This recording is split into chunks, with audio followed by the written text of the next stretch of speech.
আমরা এটা বিশ্বাস করেন শিগগিরই আজকের যে অন্তর্বর্তীকালীন সরকার প্রতিষ্ঠিত হয়েছে তারা জনগণের রায়ের উপরে মতামতের উপরে শ্রদ্ধা নিদর্শন করে তারা যত দ্রুত সম্ভব সংস্কারগুলোকে সম্পন্ন করে তারা দেশে নির্বাচনের মাধ্যমে জনগণের ক্ষমতা জনগণের হাতে তুলে দেওয়ার ব্যবস্থা করবেন।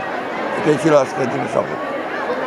আপনারা জানেন আমরা বারবার করেই দুবার দেখা করেছি আমরা আপনার এই অন্তর্বর্তীকালীন সরকারের প্রধান এবং তাদের সদস্যদের সঙ্গে প্রত্যেকবারই বলে এসেছি আমরা যে একটা সংস্কারগুলো ঘোষণা করে যেটা তারা করতে চান সেগুলো জনগণের সামনে তুলে ধরা এবং সেটার সময় নির্ধারণ করা যাতে করে সুনির্দিষ্ট একটা যৌক্তিক সময়ের মধ্যে নির্বাচন হতে পারে এবং জনগণের ক্ষমতা জনগণের হাতে তুলে দেওয়া যেতে পারে সেই ব্যবস্থা করার জন্য আমরা তাদেরকে অনুরোধ করেছি।